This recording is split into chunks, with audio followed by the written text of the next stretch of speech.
Now from someplace he'd rather not disclose. How are you not freaking out right now? Using the best 1987 technology. I did not know that. And still pretending he's a teen idol. Are you serious? Online and on the air. Specially designed for your listening pleasure. It's the Norm Jones Show. You're going to love it, I promise. Because nobody would ever pretend to be him. All right, ladies, buckle up. Now, here's Norm Jones. Well, good morning, everybody. On this, the 19th day of January 2018. I think everybody's excited about the weather, except those who get to make a lot of money shoveling it. We are just so last minute setting up here. We had everything down because we wanted to wash the table and the floor and the tablecloth, and then I slept in. So it's my fault. Good morning to you. Nice to have you tuned into the Norm Jones Show. I am Norm Jones. This is Miss Kathy. Would say something. Oh, hello. This is also... That's right. It's also audio. Anyway, Alisa Korn is coming up. She is a former county administrator, formerly on the boards of Park and Rec, and she definitely knows what's going on. That's our breaking news for today. In-depth interview. Oh, you breaking think hard news. Think she knows, huh? Hard news, she knows. Alisa Korn, did I say the other one? Yes. Alisa Korn makes it her business to know. She's in the know. I used to be in the know. I talk to a lot of people. Not so much anymore. Anyway, we have an interview with her coming up. There are no school closings to report for you today. We are going to go to the news from ABC to get that. But the school closings are non-existent. What else do we have here? 30 degrees in Traverse City right now. Whoa, I like it. I'm liking it. It's all melting. It's I melting. like it. It's melting. Let's see. We are expecting a high today of 38 with partly cloudy skies, partly sunny if you wish, and partly sunny tomorrow, a high of 40. Oh, you're crying. I see what that was. Cross-country skiing. I thought you got it. Well, look, folks. And ice to take pictures of. Well, and you know what? It's not going to be good because it's going to melt a lot for your cross-country skiing on the trails anyway, I think. I don't know. Sunday, look for rain and snow, 38. Rain and snow Monday, 38. And then it's going to be moderate. It's going to be 30 Tuesday, 25 Wednesday, 30 Thursday. Then that's okay. I mean, I don't mind it. It's that with a high of 5 and wind. That's when I find myself using words that your mother wouldn't approve of. Anyway, that's what's going on. Alisa Korn, go ahead. I'm going to get us up with ABC News. And then we shall talk to Alisa Korn about what's going on with this county administrator situation. People are talking, too. Isn't that fun? Yeah, and don't forget, at 8:30, is it? We got 7:30. 7:30. 8 o'clock. Try for a third time. Yeah, Jack Lane is going to be on. That'll be fun. Yeah. Anyway, let's go ahead sometime. and get an update from ABC News. Here's what's coming up. New privacy concerns for one of Google's hottest facial recognition apps might stall their growth. Why Texas and Illinois refuse to allow people to access the app. Apple and Amazon are building a new corporate campus somewhere in America. Hear what Tim Cook had to say to us about Apple's future. And Boston Bruins legend Willie O'Ree broke the color barrier of the National Hockey League in 1957. Find out what happened when the Jackie Robinson of ice hockey met Jackie Robinson. It's all coming up right here on ABC News. Could a new law be coming for drivers that lowers the amount of drinks you can have before you're officially considered a drunk driver? When you blow into a breathalyzer in most states, you have to show a blood alcohol level of 0.08 before you're considered a drunk driver. But a new report says states should significantly lower their drunken driving thresholds to 0.05. David Jernigan at Johns Hopkins University says that means most women would be limited to about 2 drinks and men 2 or 3. The U.S. dietary guidelines say only a drink a day for women, only 2 drinks a day for men, and that's, as a general principle, a good thing for people to pay attention to. The report saying the 10,000 alcohol-impaired driving deaths in the United States each year are preventable. Linda Lopez, ABC News. From ABC News, Wall Street now. Investors turned down the heat a little yesterday, leaving the major benchmarks lower. The Dow Jones gave up nearly 100 points to close at 26,017. The Nasdaq was down 2.25 points. The S&P 500 dropped 4.5. With tonight's deadline for a government shutdown looming, the House has approved an extension of federal funding through February 16th. The bill faces uncertainty in the Senate, though, where a mix of Democrats and Republicans oppose it for various reasons. Amazon has narrowed the list of places in the running for its second headquarters and the 50,000 jobs and $5 billion in investment it'll bring. Among them, Atlanta, Boston, Chicago, and Toronto, all of them beyond Amazon's current geographic comfort zone in the Pacific Northwest. American Airlines is launching shuttle flights between Chicago and New York, a highly competitive route favored by business travelers. The 15 weekday flights will offer a tempting perk, free beer and wine in the coach cabin. Jim Ryan, ABC News. Now your political insights from ABC News. President Trump not making it easier for members of his own party to pass a temporary spending bill. In several tweets Thursday, Mr. Trump said he stands by his build the wall promise, contradicting his chief of staff, who reportedly told Democratic congressional leaders the president had softened his views on the wall. The president also on the other side of GOP congressional leaders saying he doesn't want to include children's health insurance program in a temporary bill, wants to deal with it later. Senate Republican Lindsey Graham frustrated with the president. Get us to yes on a lot of issues, particularly the military, and it will only come with your leadership. And there's some ideas out there. Consider them, make them better, and let's end this thing. Democrat Nancy Pelosi saying the other party can solve this in minutes. The Republicans are dilly-dallying, taking their good old time. The dispute, protecting dreamer undocumented children and giving the president more military and immigration funding. Those are your political insights. I'm Andy Field, ABC News.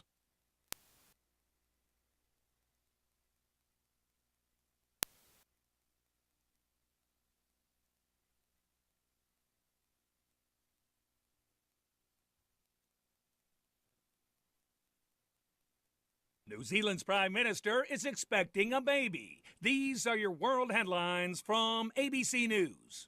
Jacinda Ardern says come June she plans to take 6 weeks off. I've already spoken to the Deputy Prime Minister and asked that he take on the duties and functions of the Office of Prime Minister while I'm away. But we'll be working together through that time, as we do together now. The 37-year-old is said to be the second elected world leader to give birth while in office, and the first to do so in almost 30 years. Authorities in Germany say the death toll from a storm that swept across the country has increased to at least 8. Russian officials say a teenager armed with an axe has attacked fellow students at a school in southern Siberia, wounding at least 5 children and their teacher. And the birth rate in China fell last year despite the country easing its family planning policies and allowing all couples to have 2 children, a result parents say of the stresses of urban life. I'm Tom Rivers at the ABC News Foreign Desk in London. From ABC News, Tech Bites, saying maybe we should have been clearer. Tim Cook is speaking out about the so-called power management plans for iPhones. Speaking exclusively to ABC News, the Apple CEO confirmed that iPhone owners will have the option to disable the power management system, which you'll remember was slowing down some older devices. But Cook does warn disabling the feature could lead to unexpected restarts on the phones. In an effort to draw more subscribers to its Prime service, Amazon reportedly has plans to put more resources behind bigger movies. New films could see a budget boost as high as $50 million. Amazon Studios is also said to have plunked down $250 million to secure the rights to a Lord of the Rings TV series. And people are now getting tattoos that speak to them. It works by uploading a sound clip to the Skin Motion app. An artist then takes the sound wave from that app and makes a tattoo. When you scan the tattoo with your app, the audio clip will be played. For one man, it was a chance to keep a voicemail from his grandmother who recently passed away. The designs can be made from any recorded sound. Those are your Tech Bites. I'm Trevor Hastings, ABC News. She didn't touch it right. Oh, I am going to make $1 million. First of all, I'm going to come out with a remote control for televisions. It's off the beaten path. Where did this come from, right? Let me start over. I'm going to simplify life as we try to work this mess, and I got up too late. I'm going to invent a remote control that has 7 different buttons on it. It will have a power, it will have a volume, it will have a channel changer. Don't need a mute, just turn it all the way down. It'll have select buttons, and that's it. I mean, not select buttons. Anyway, it's going to have 7. And then my next idea, when I get rich off that, to save humanity, I'm going to invent a smartphone where you don't have to push or swipe or touch, because swipe and touch doesn't work. Well, you're not doing it right. I've heard that. Oh my gosh, I've heard that. So I take my smartphone when I had one, right? Good old flip phone, still with me. And it's ringing, so I go, at the time, somebody, you're not pushing it hard enough. Oh, you're pushing it too hard. What? Touch the screen. I want I'll take a smartphone, okay, but I want to be able to depress the numbers. You don't touch it, and you don't have spell check. You just go through, and you actually have to depress something, a number, or a call, or something. Radical.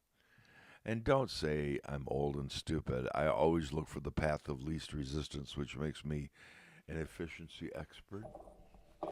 Let's talk to Alisa. You have her number? I don't know. Well, I've asked this several times. Anyway, she is a former city commissioner, and as you know, our administrator resigned in Grand Traverse County. And I'm here to tell you there are not a lot of other hot stories. I can go ahead and share some of these with you.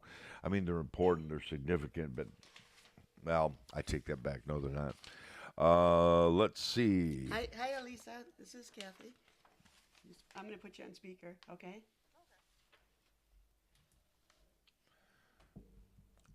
Live, ladies and gentlemen, Revolutionary Broadcasting. Say hi, Alisa. Hello, Mr. and Mrs. Jones. So what's going on with the county there? Menzel, they weren't happy with, and then this person resigned, and I'm going to start with a bold statement. I have the feeling the problem is the current county commissioners. Correct. Correct. I mean, it's really difficult not to blame the leadership, and obviously in the county government setup, the county board of commissioners is the leadership.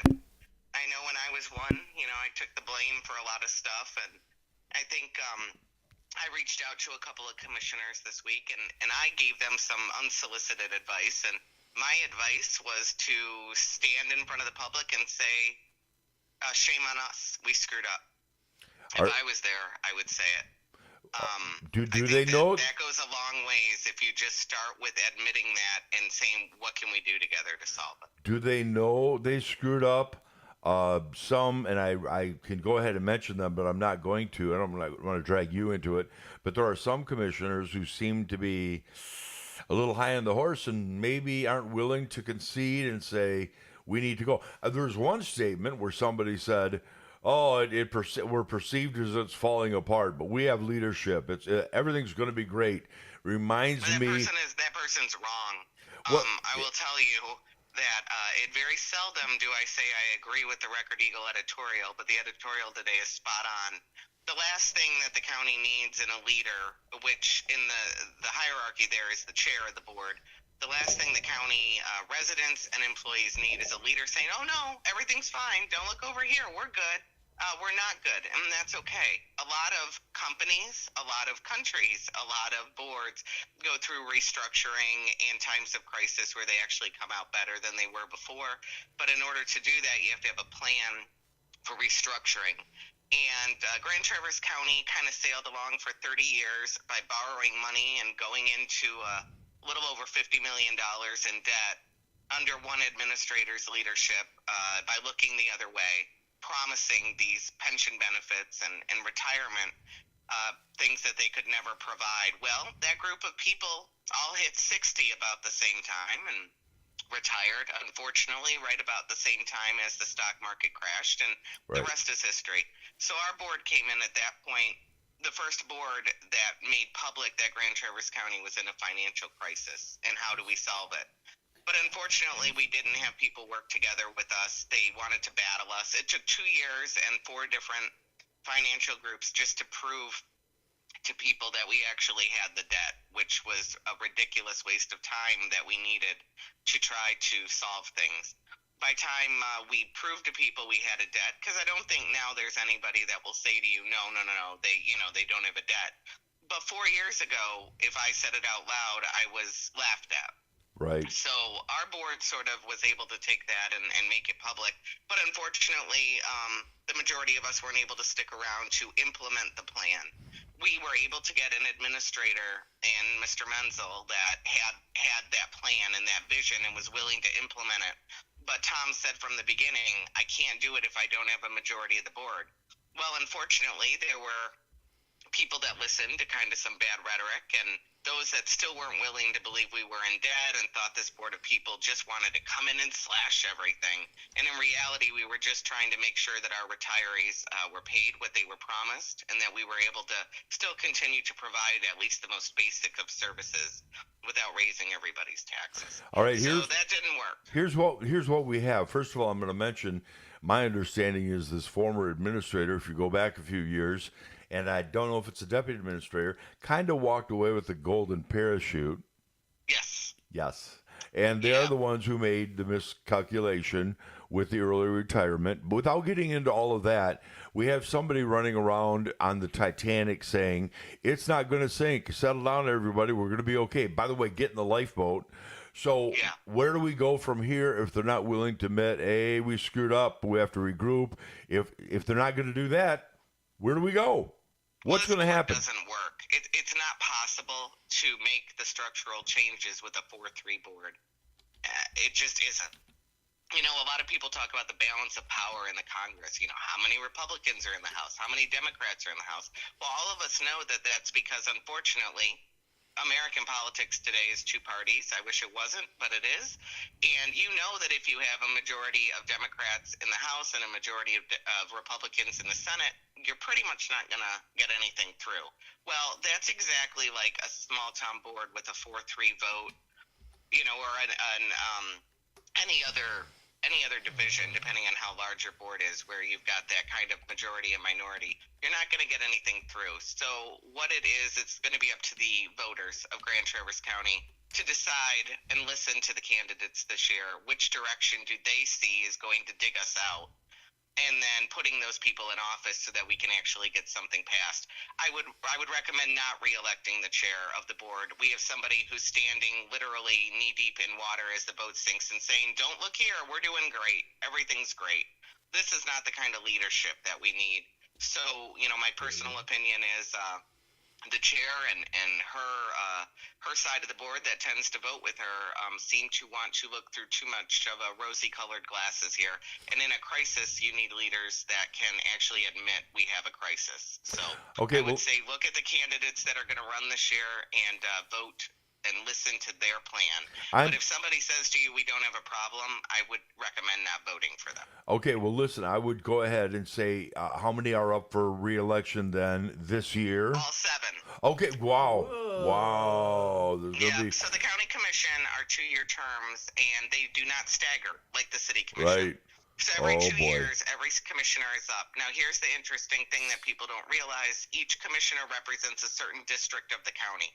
You don't have the opportunity to vote for all 7 people. You just have the opportunity to vote for the person that represents your district. If you don't know it, that's right. Look on the Grand Traverse County website, call the county clerk, talk to your township, they'll help you. Sometimes I think it's great that the populace that votes gets out there and casts the vote is older, and I think that's sometimes okay because they can educate themselves and tend to do so more often.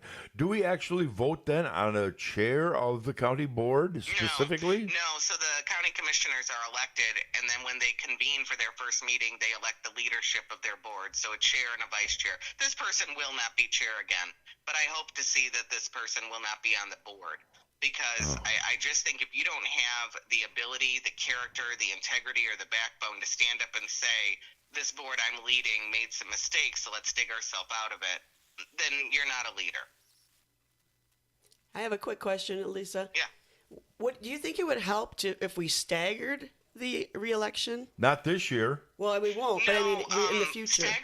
Staggered boards typically fall when you have either nonpartisan or no districts. So it wouldn't be helpful to have Acme get a new person in 1 year and then Garfield get a new person a different year. It doesn't really help. I mean, maybe it could help change the way that a certain political boundaries broke down just that one particular year. But it really, in the end, wouldn't solve it. It's typically something more with nonpartisan. I want to be respectful of your time. We're going to let you go, but I do want to let you know that I'm makeshifting a sign, Alisa Korn for county commissioner.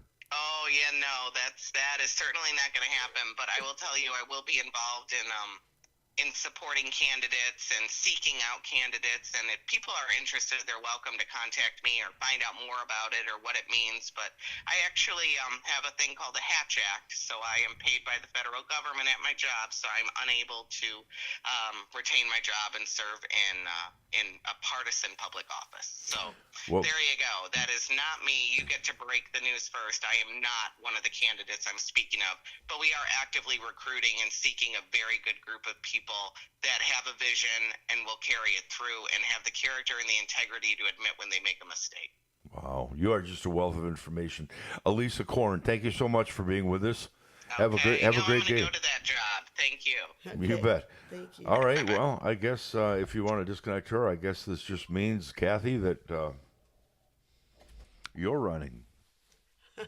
Or What? you. No, yeah, me. I want to sit on more boards and committees and commissions, and oh my goodness, I did that once. You know, even my brother wanted to go in, and I think one other person wanted to go in on a business venture or a piece of property with me, and I can't do it. I have to be in charge. Now, I'm a very great, I think, boss. If you talk to some people, they'll say that he's blown his temper a few times, but I catered, fell to my knees, bent over backwards for good employees that didn't take advantage of me, okay? But I had to be the boss because we're going to go back to county commission. I can't do it. I can't, if somebody has 10 minutes of public speaking of their sounding off, and they have a stopwatch, and they're going to take all 10 minutes, and they're going to repeat themselves over and over again. There is no guarantee, but there is a law against me jumping over the table and choking them to death. That's right. I can't. I sat on this committee. It was a church administrative council of all things. And people who said, I have to ad-lib here again. People will say, I don't like organized religion. I sat on an administrative board for a church for 11 years. There's no such thing as an organized religion, trust me. Oh, my goodness. And on a daycare board, nonprofit. Well, should we talk about the facts of what happened? Yeah, please. Here we go. We had to get Alisa on right away because she had to get to work. Well, she had to get to work, too. And she was very generous with her time. She's going to be a few minutes late, but as soon as she says, I was on the Norm Jones show, it'll all be all right. Yeah. The what? Who's Norm Jones? Don't do that again, they'll say. Which isn't true because we have a lot of people who are really taking notice of the show. It's very humbling. It's very nice. But go ahead. What happened? Here we go live to our reporter reading from her iPad, stealing from Up North Live. Yeah, from 7 and 4. Here's the plagiarism expert, Kathy Jones. Thank you very much. Yeah. Well, on Wednesday, just before the county commissioner meeting, Vicki Uppel, I hope I mispronounced Apple. No, wait. Is it a woman? It's a woman. I don't know. Then Gary Apple is the one on the school board. It started Sorry. with a U, UPP. Anyways, I think you were right. I'm sorry. Yeah, UPPA. But anyway, she resigned on Wednesday just before the meeting, and her resignation was effective immediately, citing family issues. Like my family will kill me if I don't quit. Right. I'm sorry. We don't know that, and I shouldn't read into it. She was only on the job since September, and so she has a clause in her contract that she has to give notice before she quits in order to receive the 3 months severance pay that is in her contract. I want you to repeat that one more time because that's really crucial. She was supposed to give how many times if she left? How many days? 45. Okay, and she did not? No, she gave no. It was immediate resignation. Okay. And it was said that it was waived. So then they said, okay, the commission said, okay, we'll waive that for you. You can, even though you're doing it effective immediately, you can still get your 3 months severance pay.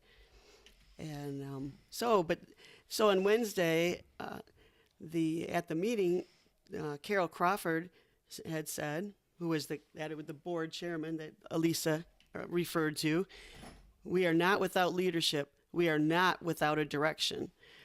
Vicki left us in a very good direction and set us on the right path. Oh, my. So then... A path she couldn't get off of fast enough. Yes. You know, I don't know what she's going to do for a job. She may not be willing to talk about it, but again, I think I have a lot of confidence on Alisa Korn. She knows what's going on. She makes it her business. Well, yeah. Well, Which is good for all of us. My gosh. If you have a great, honest source who can be frank about things, that's better than that. Go ahead. I'm sorry. Well, she's not the only one that says that. Dr. Bob Johnson, who is a county commissioner, District 7, he agrees that he wonders if she had a plan. So on Thursday, he came out with he went and talked to Up North Wonder Live. if she had a plan. Yes. If she had a plan to quit. Yes. Well, yes. That's one part of it. That's pretty insightful. I'm sorry. I know. How about her friend Dan Lathrop? He didn't talk yet. He's wanted to get on. The execs, I guess so. He's been on the show before. He'll do it. Yep. So, and anyways, Dr. Johnson said, he said he doesn't have reason to believe there is more to play here, but some question if this was the plan all along. He says, planned all along? Yeah, that's what he said. Just using it as a springboard, for instance? He said some question. He didn't question that. He said, I actually had some members in the public ask me that, and I guess I'd be shocked if someone was that smart to pull off a plan like this. And if it is, then I don't know what it's for. I should not. Here's the problem. Okay, Drain the Swamp. They're a new sponsor, by the way. We're actually making money here. Anyway, our friend, she says Drain the Swamp, but our buddy Dan Lathrop, we like him. Does that mean that they all have to go? Oh, come on. You know what's going to happen here is our county commissioners are going to have to take a stand. If they're all up for re-election this year, and I take it might be such a nasty situation, some may decide, I've had it, I'm out of here. Oh, yeah. Or so I wonder who will run. Or the public may decide, I've had it, you're out of here. But That's what I'm saying. But we've got to get people to run that like Alisa said, we got to get some good people running. But again, who wants to? Who would want to, though? Some people do. It's a mess. Well, remember what happened to Alisa? They took pictures of her eating and put her on the front page of the Record Minervas. Eagle. They were talking politics. Yeah, I know. And so, who would want to have that kind of interference with their private life? Not me. And there's a lot of pictures of me out there eating. A lot. I won't say anything. Yeah. Go ahead. All right. So, okay, then Bob Johnson, also Dr. Johnson, or whatever you want to call him, he says that he doesn't agree with what the chair said, which was, that we were in the right direction. He says, we're now in a hole. He says, even though our chair wants to make it sound like everything's fine and dandy, it's definitely not. And so he said, I had no idea which direction the county was going or where she was trying to take the county, he said. She really didn't communicate that to the board. She's been in September. She didn't communicate that to the board. Well, why the heck did they hire her? But like he said, it was a 4-3 decision when she was hired. It says, so it was unanimous. Anyway, there were like 3 candidates running for that, right?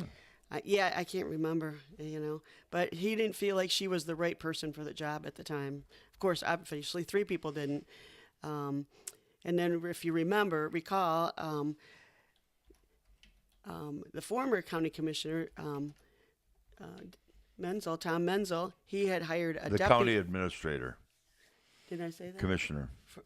No, former administrator, Tom Menzel. Oh, did you say that? Good, thank you. I'm sorry. I stand corrected. Trying to do 2 things at once. Yeah, you're just chatting with your friends. My friends happen to be wired into the if you need to know on the need to know basis, and I need to know. Are they giving you stuff, or are you just you're just boasting to them? But no, okay. There's that. They're showing pictures of their meal last night on social media. And somebody just posted a picture of their cat on social media. So that's so important. Okay, well, listen to what I'm saying then instead. All right. Whatever. Whatever. Okay. So, but now I forgot what. Oh, so anyway, Menzel had hired a deputy administrator, Jennifer DeHaan, and this new commissioner came in, Vicki Apple, or administrator came in, and she fired her. Right, I think in November, a month after she was in office. Wow.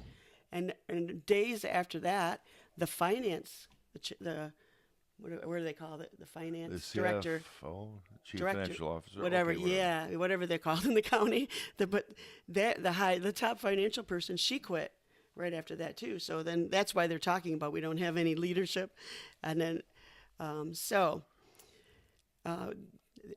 Up North Live also talked to Tom Menzel, our former administrator. This is good. I like this. I know, and he said that he thinks that she was brought in to make those kind of organizational changes to fire the deputy, and get rid of the finance person. The finance person was new, too, because remember that the former one just quit not too long after Tom.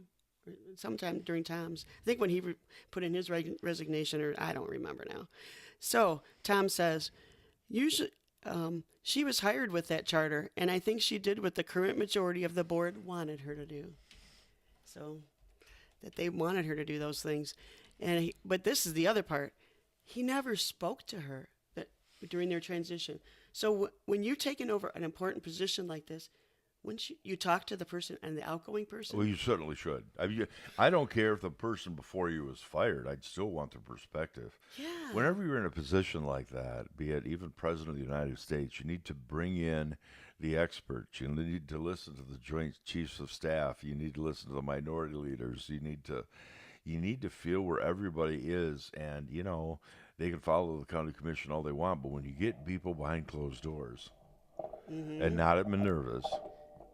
If you get people behind closed doors, they'll talk, and you can decipher what's going on and get the real story. Although maybe it's good that he didn't take her out for lunch, because then he'd be Yeah, we'd shamed be for talking. that. No, I'm not an elected official. There's a problem of getting elected. There's that. But anyways, he does have a quote in there about that. He said, usually you would have a discussion with the current administrator and deputy administrator, and you'd want to spend a lot of time with the finance department to assess what the financial situation was. And you do that for the reason of you wanting to see what you're getting into and see if you have a chance of being successful. Exactly, before you take the job. So Menzel can be a tough, hard-nosed son of a gun. Mm-hmm. But he's out of it now. He's in his 70s. His wife is like, back off. He's probably a person, and if I may say so, like you're driven. You get into something, and you're in it, And I don't know if he could, and he has a much more... I don't have ADD? consuming position. Well, there's that, but that's how we met at an ADD conference. The ADD support group is where we met. So anyway, his wife, I think, is the one who says, Tom Menzel, you need to just back off. Just disengage. God, he's such a great asset. I always thought he was. Probably more than some people, and that's okay, too. Hey, listen, my co-producer, Colleen, has come on. Oh, we're going to hear about that. My co-producer, Colleen, on a different network. We should be talking about 12 Strong, the movie based on Doug Stanton's book, Horse Soldiers. A special showing today to benefit Project Cherry Tree, 4:15 at Cherry Blossom Theater. It opens to the public later on tonight. There might be tickets, there may not be. But again, if you want to see that, the benefit of 4:15 or the Cherry Blossom Theater will be opening that movie called 12 Strong later on tonight. I knew that was a movie coming out. As a matter of fact, I've known Colleen for a long time, but Doug Stanton for a long time. But it's definitely worth mentioning. I just thought everybody knew about it, so I didn't. Everybody has that story covered, and from my perspective, when somebody has it covered from every single angle in the brother, I want to go in a different direction. Are you sure it's the Cherry Blossom Theater? Because I saw him on Up North, one of those shows, the other day. He was on camera, and he said that the State Theater I thought the State Theater had the premiere.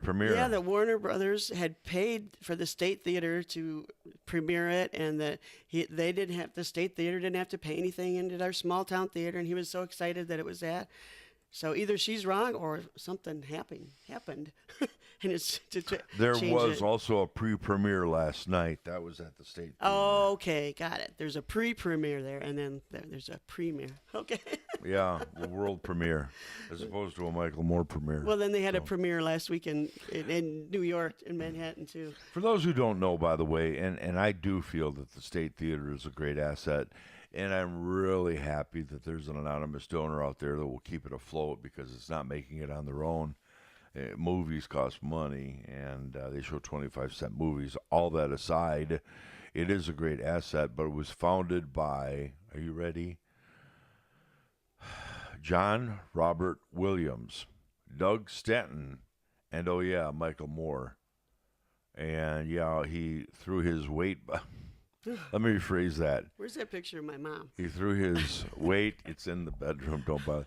Weight around it, behind it, and I should talk. So anyway. Well, the reason I brought up and there is one more thing about the county we have to talk about, but the reason I brought up my mom is when Michael Moore started that and started the film show, she would go on rants about how that was going to be the downfall of Traverse City, allowing.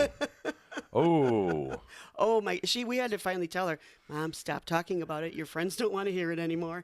Because she would just, she would not listen to anything anybody had to say. She'd be all over you if you tried to, say, oh, I don't think it'll be that bad. Oh no, this is going to be the downfall of our town.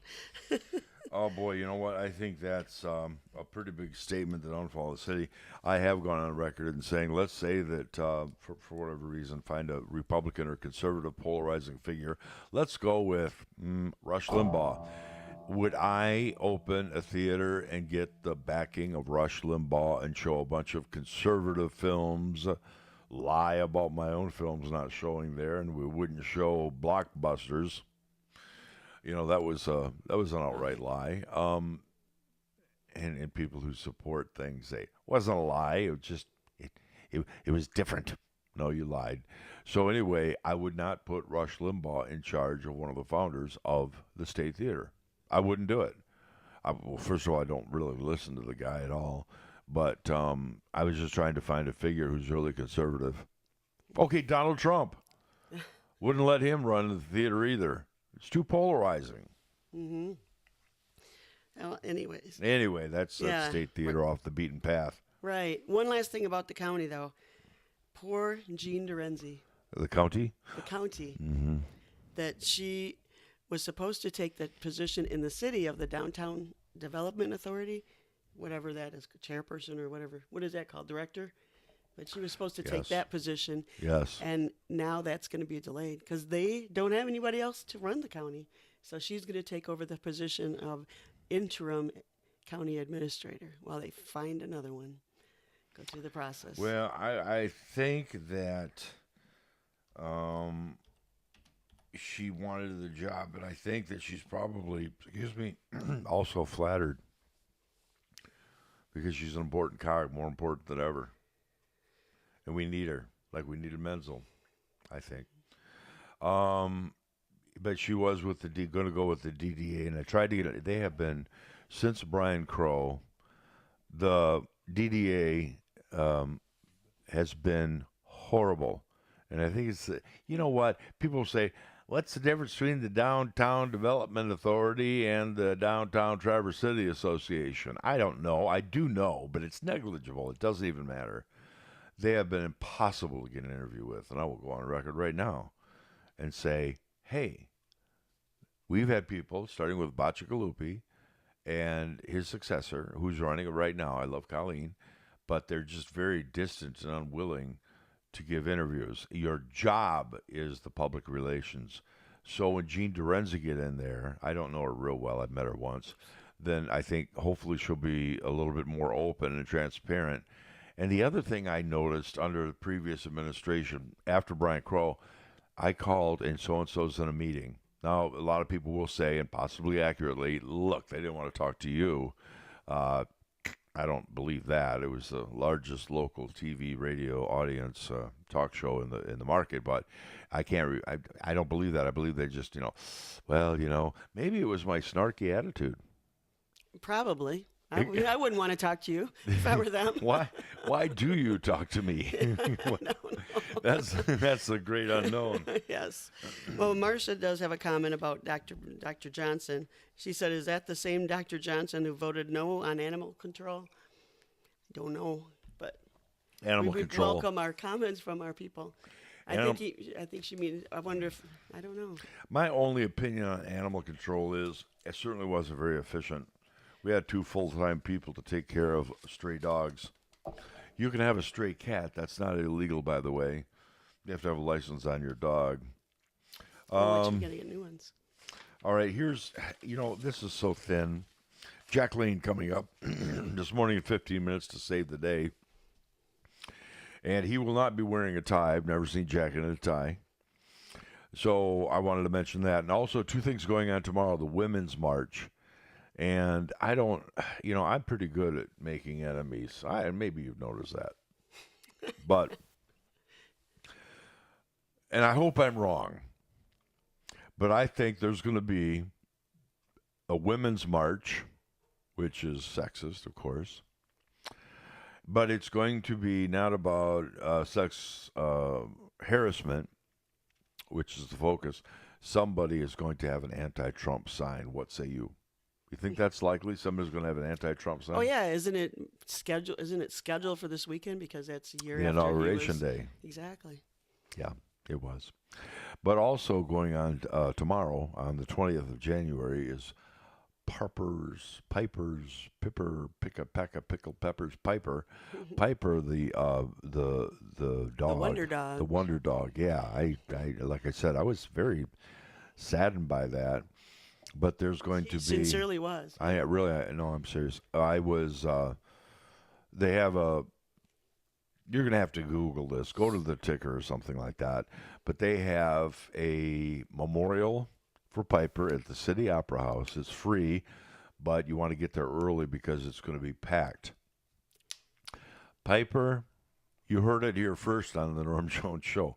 More people will attend Piper's memorial than that which is held for you or me. Oh, yeah. Isn't that sad? Well, and they're streaming it live. Oh, yeah, I know, but it's on that. It's on that one channel again. I thought you said it was on Facebook. Oh, I think it is. It's on the Cherry Capital Airport K-9 Facebook page. It's probably going to be a static shot. What they need is for you and me to be in the balcony with our camera set up giving a play-by-play. That's what Piper deserves. Piper deserves that. Okay, if you are a fan of Go Green, Michigan State University facing mounting pressure over allegations, the school failed to stop Nassar from abusing student athletes. Don't ask me a lot of details. I'm just sharing it. That's the gymnast. I don't know. I think it is. Could it's be. The Is gymnast. it? You would know. Okay. Yeah, gymnasts and other student athletes, but yeah. Some of the victims and several lawmakers are now calling for University President Lou Anna Simon to step down. MSU received 125 complaints about this Nassar over the last years. I saw one of the victims testifying. They had her on camera, and she was a beautiful girl. Not that makes any difference, but just looked like she would have everything going for her. And it was just the saddest thing. She was like talking to him and saying, "You did this, and he trusted me, or I trust you. My parents trusted you, and you did that, and came to my house after I accused you and lied to my parents." It was just now it's MSU is facing the pressure over that investigation. The university says the investigation, including listening and hearing the complaints, but ultimately cleared the doctor to continue his medical practice. The school released a statement this week saying any suggestion that they helped cover up Nassar's acts are false, and they support the university president. So we'll see if the president has to step down or not. Michigan State Police canine stabbed during a chase received a special award on Thursday. It's a kind of a slow news statewide.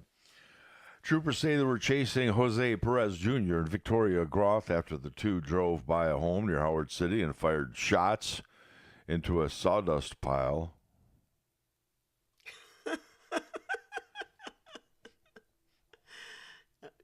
Okay. Just saying you don't hear that a lot. Hey, Rocco, what are you in for? B&E. How about you? Safe cracking. And you, Rocco, what are you in for?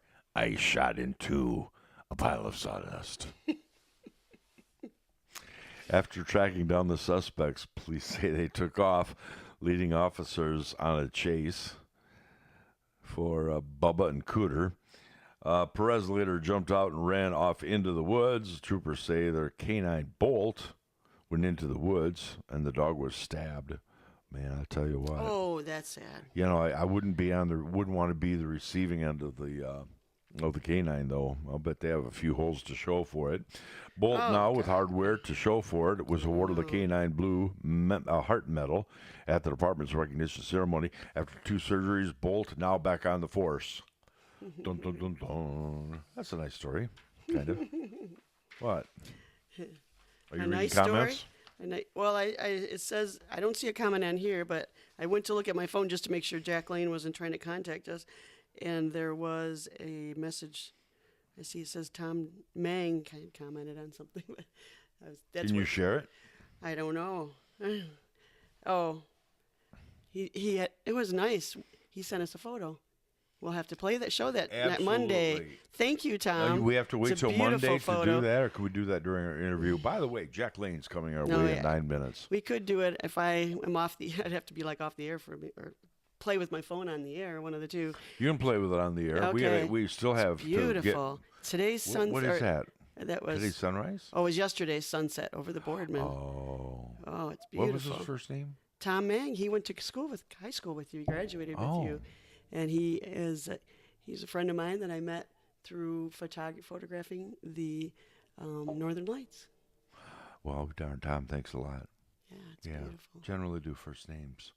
Oh, well, he's kind of a famous local photographer now. He's becoming famous in his own right. Kind of like you. Yeah, right. What's going on tomorrow in Petoskey, by the way? That's news. Oh, yeah, the Crooked Tree Arts Center, they have a photography they had a photography contest, and they have their opening of their exhibit of the works that were accepted for the final part of which is like 80 photos. But it is strictly photography, though. Yeah, it's a photography. I said it was a photography contest. Okay, that's right. Okay. So and they were announcing the winners tomorrow afternoon from I think 2 to 4. Up there in Petoskey. And you're going to be in there with your fishermen in the fog. So we'll see. Yeah, my fishermen in the fog. We'll see. You can only submit one? No, you can submit 2, and I only had 1 accepted of my 2. Oh, they have to accept it, and then what do you win? As I said, this is the final.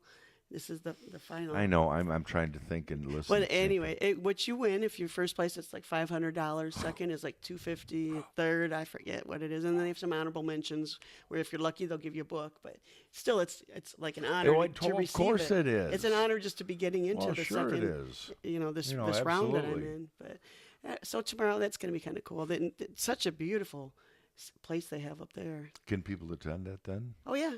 And then the works will be on, if you're up in Petoskey, they will be, I think, until the end of March or something like that. They'll be all right, up. well, that's fantastic. So the Women's March, and that's going on, and Piper's Memorial. Happy birthday if you're celebrating today. Jack Lane comes our way in 8 minutes. You're going to say, what are you going to talk about? I'm going to say, doesn't really matter. It's kind of like Alisa. You say, on your mark, get set, go. And your next half hour or so is taken care of. Jodie Sweetin. You probably don't know that name. She was Stephanie on Full House. She ended up with an addiction problem and married a cop who divorced her because of her addiction. Nice support there. Jodie Sweetin, a little cutie. You remember her, the middle girl on Full House. I didn't really watch it. Oh, good for you. I had an exchange student from Mexico, and she sat and just binge watched that. I don't know why. My son liked it. He wants to watch it with his cousins or something. Yeah. I liked Jesse's girlfriend there. Can't do it. So am I supposed to guess her age? Yeah, how old is the middle girl on Full House? I don't know. You don't care. 33? You really don't care. You know, when you don't know them, you do better. She's 35. Actually, I did see that. I didn't. Did you look over? The top person, because I looked to see what. I didn't see the other ones. I was looking at your paper to see what you had. Keep your eyes on your own paper. I just looked to see what you had, and I Don't didn't see that age. look So that's on why your- I said 33, because I saw it was 35. Don't be looking at your neighbor's Honesty here. papers. Okay. Okay? All right, well, hurry up, because I'm Well, going to have one to more go of to those. check in. You're going to miss recess. One more, you're going to miss recess. All right. You're going to be surprised about this one. Dolly Parton. 89. Ready? 71. Oh, gosh. Sorry, Dolly. I mean, she looks She's good. been around forever, though. I thought she As was a matter of fact, my mom's age. Dolly Parton, all three of them look good. Uh-oh, there's Jack. Did we expect gotta any put his less? mic up. We just had a celebration for Dolly Parton's birthday. Well, we got to get Jack Lane set up here, and then we're going to get him on the program. Yeah, I'm going to, as a matter of fact. Let's go ahead, though, and bump up some ABC News and see if we can't get that going. Find out what's coming up from our friends at the big network. Do you want him there, or do you want him in the other picture? Doesn't matter. We'll figure this out. Here we go. That's good. You do that. I didn't touch it right. Oh, I did, too. I'm sorry about that. Ugh, I don't want to go for a jog. I'm too tired for this. Oh, a new donut shop opened. Resolutions are tough to keep, and they're even tougher if you're tired. Mattress Firm can help you sleep better when you hurry into the New Year's sleep sale. And for a limited time only, we'll give you a free fit with a mattress purchase of $7.99 or above. And you can get better sleep with up to 70% off select floor samples, accessories, and more. The New Year's sleep sale going on now, only at Mattress Firm. For offer details, visit mattressfirm.com/New Year's sleep sale. Product offers and prices may vary by state. From ABC Sports. Hi, everybody. I'm Todd Ed. James Harden returned after missing 7 games with a hamstring injury, but he struggled. Eric Gordon picked up the slack with 30 points. Yeah, for sure, because, they were making a little bit of run at the end, and for me to hit that, tough shot, supposedly, and it was good. The Rockets whipped the Timberwolves 116-98. Houston's won 4 of 5. The Cavaliers blew a 23-point lead before Isaiah Thomas hit 2 free throws with 11 seconds left to push Cleveland past Orlando 104-103. I just wanted to be aggressive. I just wanted to make a play for my teammates. Thomas scored 21, and the Cavs end a 4-game losing streak. After becoming an all-star, Joel Embiid dropped in 26 points and 16 boards, and the Sixers slapped the Celtics 89-80. Joel, an off-balance rebound and in. Embiid has been unstoppable here at times in this game. On WPEN, the Sixers have won 6 of their last 7. This is ABC Sports. From ABC News, I'm Sherry Preston. Washington is waking up to uncertainty. No solution to the standoff over government funding. Here's ABC's Karen Travers. The spotlight is on the Senate today after the House passed a measure last night to fund the government through February 16th. Democrats say they will not support that short-term funding bill because it doesn't include a fix for DACA, a permanent solution for the so-called Dreamers, something they say President Trump and Republicans all want too. Plenty of finger-pointing. GOP leaders say Democrats are holding government funding hostage. Democrats say the blame for a shutdown falls on Republicans because they control Congress and the White House. Karen Travers, ABC News, the White House. Officials say it took 2 years of planning to carry out that escape of one of the 13 siblings held captive inside a Southern California home. And we're now learning more about the abusive conditions inside. The abuse was far worse than anyone imagined, say prosecutors here in Riverside County. The children were chained up for weeks and sometimes months as punishment. They were not unchained to use the bathroom. They were given very little food, and there was this, as District Attorney Mike Hestron. None of the victims were allowed to shower more than once a year. He says David and Louise Turpin would buy large amounts of food, often apple and pumpkin pies, and would put that food out for the children to see, but they couldn't get to it.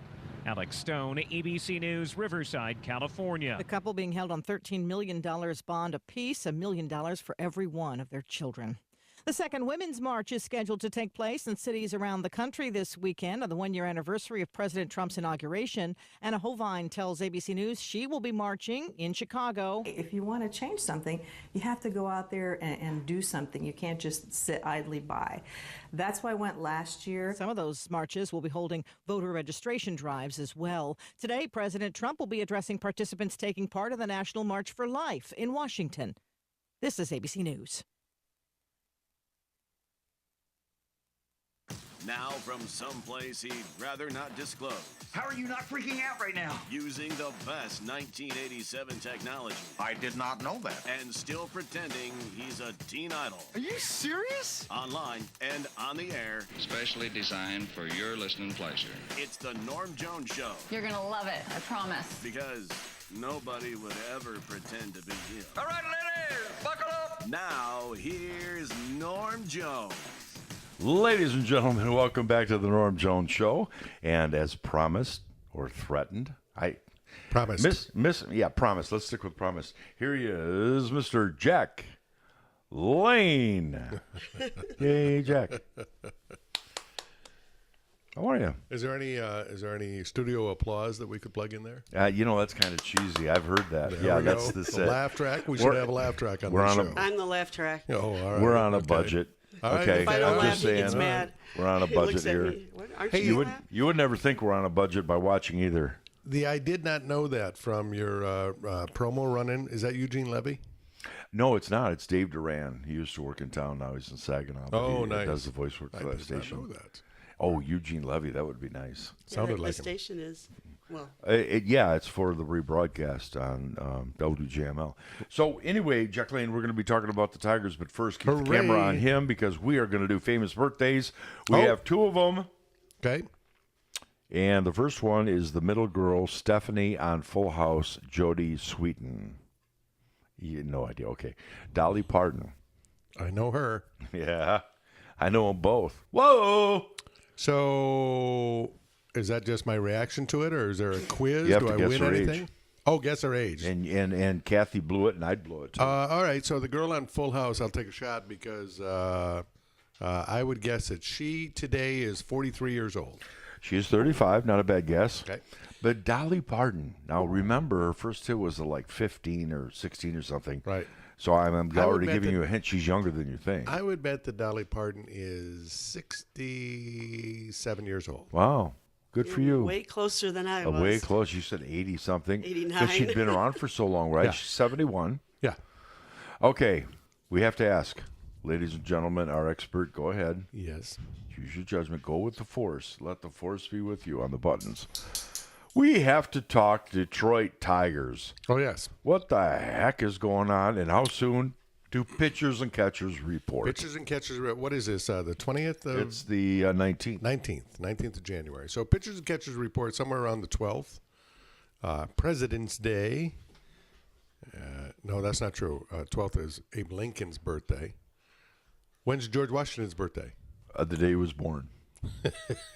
22nd, February 22nd. You are correct. That's right. Did you know that off the top of your head, or are you looking at something? No, I remember. All right, very good. And Lincoln's is the 12th, yeah. Yep. So anyway, they get to camp early then, and camp picks up somewhere around the rest of them come somewhere around the 16th or so. So we're talking maybe 3 weeks away, if I do my math somewhat correctly. Wow. Pretty exciting. Do you know Maybe about the 4 weeks away. winter tour?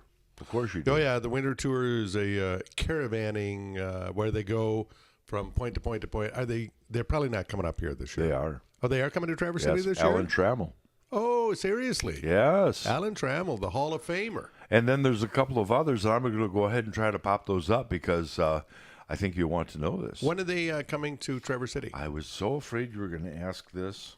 And you would think I would that must know. be sometime in the next week. I went ahead and assumed that you would know. They make 40 stops in 2 days. Yeah. I mean, you can imagine seriously. what that's like for those guys. Oh, yeah. I mean, it's just crazy. It's like, wow. So let's go ahead and take a look at some of the news and events. That's your doggy. That's my reaction to your doggy. No, I didn't know you were allergic to dogs. I love dogs. I'm sorry. We can. But hopefully the sneezing will stop because that doesn't make for good radio. particularly on camera radio. We do know that. I'm so sorry. Okay. Yeah, we're gonna move the dog. All Here right. we go. Doug Stanton's movie premiered last night at the State Theater. Oh, that's right. That was last night. Based on the book Horse Soldiers. I wish that I had been there. I've read Horse Soldiers, Doug's friend, and that is powerful writing. If you have not read it yet, if you haven't read any of Doug's work, he's a fantastic writer, beautiful writer. So I can't wait to see the movie. Well, it's going to be at 4:15, a benefit at the Cherry Blossom, and then it's going to open. Where is the Cherry that night. Blossom? The Cherry Blossom is where the Gap used to be. It's Horizon Outlet Center. Oh, okay.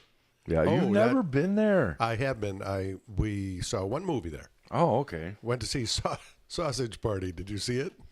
No. It's hilarious. It's a animated Sausage cartoon. Party? Animated cartoon. For adults. Are you very much for Yeah, I was adults? going to say. These are all the products in a regular grocery store. Turns out they have a life that you had never dreamed of.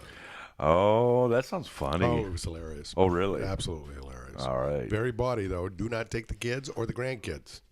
Is this Tiger Fest? Is that what they call it? The Tigers Winter Yeah, Canada? Tiger Fest. They go out and they try to drum up enthusiasm. It actually is a great throwback. When you and I were kids, the Detroit Lions used to come up here in the off season and play a charity basketball game. I remember the Lions doing that. Basketball, yeah. And it was always great because you don't recognize your Lions up close. They've got helmets on and stuff. So it was great to go see that. But this is Americana. I was talking with a friend of mine about baseball. This is a guy that he and I have been awfully close since we were 14 years old, which was some years back. And he just doesn't get baseball. It's like watching paint dry to him. Oh, wow. And I can't get that. But I was trying to explain to him the intricacies and how beautiful. It's a truly American game, which gives me a little bit of pride. But the layering of the history and tradition and just the things that have grown up around baseball. I love seeing the Tiger Fest because here are a group of now millionaires. Back when this thing started, they weren't millionaires. The baseball players worked during the offseason. that's right. I remember I talked to Bill Freehan about that. He was signing autographs in a grocery store. Yeah. But I mean, they worked as insurance people, carpenters. They worked during the offseason. Now you have millionaires out there essentially barnstorming. 40 stops in 2 days. It is. Here we go. Hall of Fame inductee. This is taking place at 4:45 next Thursday. Cherry Republic, so you can walk. Cherry Republic? Yeah. Good for Bobby. 4:45. Alan Trammell, pitcher Shane Green. Yeah. Don't know much about him. Outfielder Nicholas Castellanos. Oh, Pronounce that was pretty good. Castellanos. Castellanos. Yeah. However, Formerly third baseman Nick Castellanos. I wanted to go ahead and mention, however, who is going to be at the Tiger Fest itself. Now, you're going to like this. And you're not allowed to go to this. You're not allowed to go. Brandon Inge. Oh, Jesus. What is it? What's the story there? Oh, gosh. Is he there to? Brandon Inge is really. He's going to be there is he to there strike clean out. up, or is he? He's there to strike out. I just can't believe it. Okay, let's get your reaction here. Brandon Inge. Wow. The manager Ron Gardenhire. Yeah, that's exactly right. Ron Gardenhire, our new manager. Miggy will be there. Well, I make it less than even money that Miggy actually shows up in Traverse City. I hope he does. No, he's not scheduled to. Just those three. Oh, okay. Oh, just those three? Yeah. So where is this going on? So Brandon Inge is not coming to Traverse City? No. Phew. And I'm afraid to tell you where he's going to be. Comerica Park at the Tigers Clubhouse at Comerica that's okay. Park. Brandon Inge, I don't know the guy, and I'm sure that he And tried, then he did tried well his after he best, left but here. He picked up his batting a little. No. Oh. No. Brandon Inge appeared in the home run derby in the All-Star game, right? And at the time, you're proud. That's a Detroit Tiger in the home run derby, and you just can't wait to see how he does in the home run derby. And he didn't hit a single home run in the home run derby when they were soft tossing pitches to him. When you go to the Tiger Fest at Tiger Stadium, are you able to actually go up to the people themselves? Yes. And shake hands and talk to them? But it must be a big crowd. I've not been to one, but I've read about them, and yes, that's the whole idea. You intermingle. Mm-hmm. You meet them. You get up close. You meet them. It builds. If your grandfather, I have pictures of my older brothers, my two oldest brothers, Tom and Mike. Al Kaline's got his arm around them when they're kids. My grandfather had great seats in the ballpark, right? Yes. Now, it's not like I wouldn't have rooted for Al Kaline anyway. He's one of the rare Hall of Famers from the Tigers in my lifetime. But when you have a chance meeting with somebody, there's a friend of mine in town who met Brad Ausmus just walking down the street in New York. This is when Brad Ausmus was a player. When you meet a celebrity in real life, you kind of root for that person. You from do. that on, You right? make that connection. Yeah, so that's a very human thing. And this is a lot of what's behind the caravan. Go out and meet these people up close. Have little brushes with celebrity. Yeah, we all remember. Excuse me. We all remember the famous people that we've met. I met 3 people over at the grocery store next to me. There's Rue McClanahan, and then You there met Rue was, McClanahan I at the didn't grocery meet store? her. I just made contact. Another one that a lot of people would have gone, "Oh my gosh," was Gordie Howe. But oh yeah, to me it was like, yeah, you're Gordie Howe. Yeah, you have like a name on a restaurant down the street. It wasn't really something that was. You're J and S. Yeah. What's the N stand for? It's the ampersand. Not the ampersand, the squiggly. So what N Tigers thing. have you met? What Tigers have I met? Oh, gosh. Dave Rozema. I've met, Roger Mason, the most famous Tiger of all up here in northern Michigan. There's a Dave Rozema story there somewhere that almost didn't happen. Go ahead. Oh, yeah. I've met Rosie a couple of times. Darrell Evans, Alan Trammell. Hall of Famer now. Hall of Famer now, yeah. I think that's probably the limit of the Tigers that I've actually met and had any conversation with. Let me go ahead and wreck the names here. Nicholas Castellanos. That's right. Don't Nick pronounce the Castellanos. L's. Jose Iglesias. Oh, nice. Michael Fulmer. Matthew Boyd. Daniel Norris. My favorite. Anybody who could be making millions of dollars a year and living in a camper in a Walmart parking lot. Living in his van, not even in a his camper. Van. Yeah, it's not even. He's living. I don't know if he still does. Well, he did it one off season with when he was with the Toronto Blue Jays. During the off season, he just traveled the country and lived out of his van. Shane Green. Shane Green's big. Shane Green's a huge component to the Tigers bullpen. Wow. Alex Wilson. Alex Wilson had a really solid year. Our bullpen is in better shape than people imagine. Jacoby Jones. Jacoby Jones is. We had high hopes that he was going to come up and be the center fielder for the next 10 years, but so far he's kicked around at the major league level for about a full season now, and so far he is having difficulty hitting. Our guest is Jack Lane. We're going to speak more with him about some other topics, but also worth mentioning at the Tiger Fest, Jim Leland. Jim Leland's coming to the Tiger Fest? Yes, in Detroit, Comerica Park. So Sparky's long gone. Sparky's passed away, and so we can't reach out and talk to somebody who's an iconic Detroit Tiger.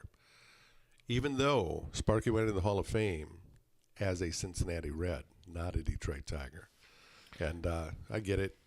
He won one title here, the Big Red Machine. But Jim Leland holds that spot for a lot of us who are diehard Tiger fans. Yeah. Yeah, he wore his emotions on his sleeve. It was not uncommon to see Jim Leland with tears in his eyes after a game. One of the stories I want to tell you, I was at I've probably told it before, but I was at the National Cherry Festival broadcast. I also met Mark Fidrich. I just remember that. The bird. The bird, yeah. Mark the Bird Fidrich, I actually worked with him and got to know him year after year for the Michigan Special Olympics. He was a great guy. Yeah, he was there. And Didn't mean to cut in on your loss. story. Well, it's horrible the way he died, too. Right. Yeah. So, Don Kelly. Don Kelly?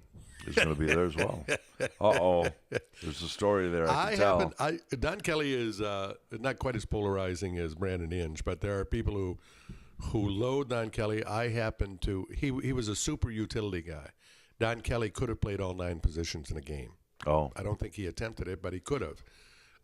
So a super utility guy, and he came through in the clutch in some big games. In the playoff game against the Yankees, Game 5, in 2006, I want to say. Nah, I don't think Kelly was around then. Anyway, in a crucial Game 5 playoff game against the Yankees, Don Kelly, probably 2012, hits a home run to lead off the 9th inning. It was huge. It was beyond huge.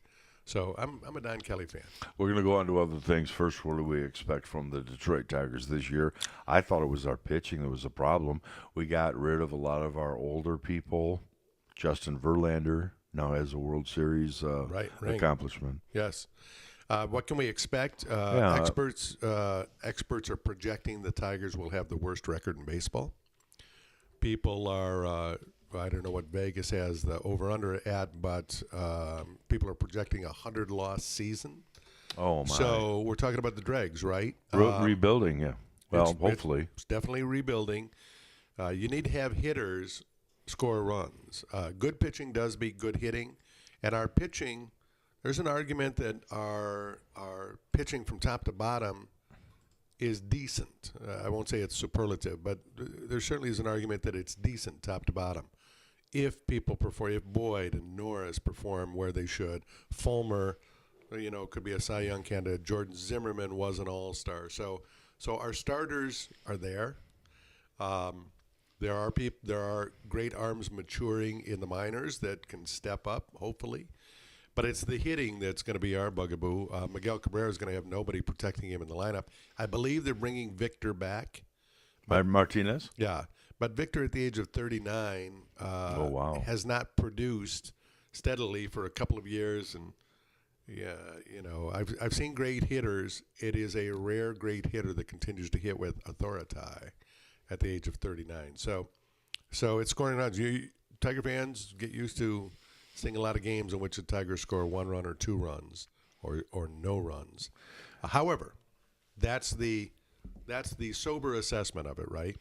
The little kid inside me who's a fan, who's ever optimistic, what a great year this would be. In 1991, the World Series featured the Minnesota Twins, Atlanta Braves.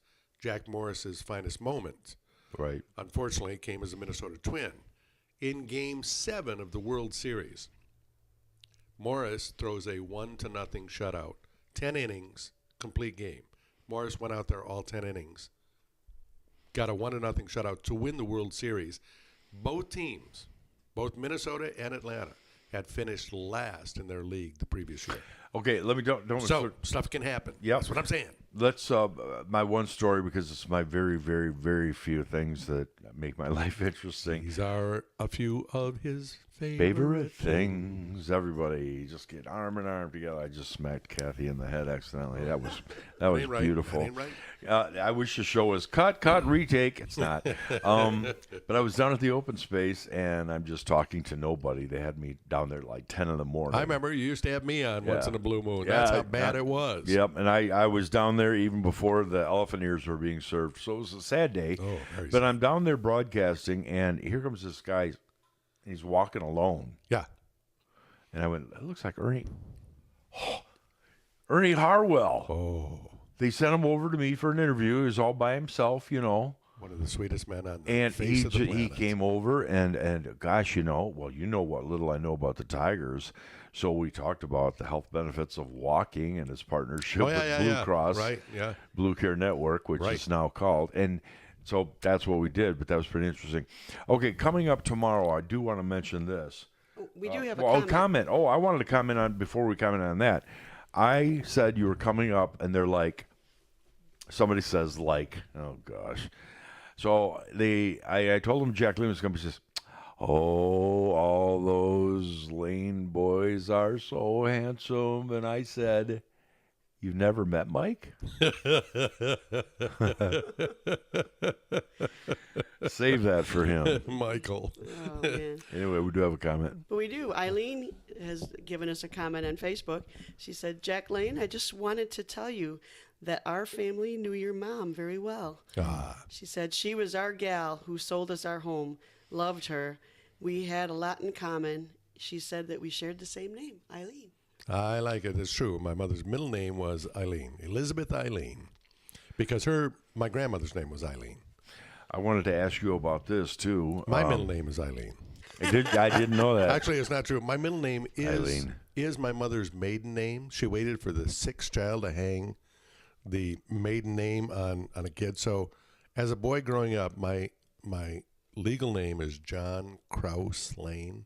I hated it. I just hate it. I knew the John part. Everybody, hey, what's your middle name, Ted? What's your middle name, Bill? Just make it What's up. your middle name? Thank God for your middle initial on paperwork. Yeah. Krause. Krause. My dad's middle name was Laverne. I don't even know what the origin of that was. Surely but you just... we'd make fun of his middle name up to the beating, just before the beating. Hey, we were raised in the 60s. That's right. Although your grandson is Vern after him. After a grandfather. His middle name. His middle name is Vern. Off Laverne? But not Laverne. Yeah. What? Yeah. His middle name is Vern after Laverne? Yes. There you go. My grandson. I don't even know these things. Well, the next one will simply be Earn. They'll just keep cutting it shorter and shorter, and then it'll be N. What's your middle name? Do you need to use Eileen, the bathroom? thank you very much for the compliment. My mother was a very... I hear that all the time. She was very I so cherished wish person. I could have met her. My mother makes me look like a wallflower. You are talking about one of the most magnanimous out there people in the world. She was a wonderful woman. She had a great arc in her life too. My father left without a penny, and there were 9 kids. He just left one day, and she had 9 kids. We were fairly well to do when my father drove out of the driveway. After he got a little ways down Wayne Hill, we were no longer quite so well to do. But imagine if my mother was 43 years old. Imagine what that was like with 9 kids. No source of income. She had never worked outside the house. She had 9 kids. That's right. She did work inside the house.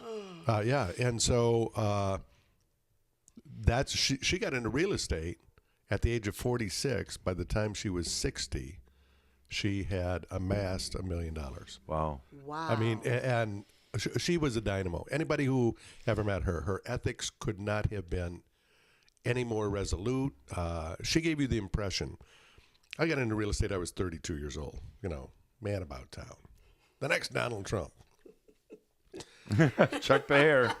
And my mother would say, "You need to surround people with motherly love."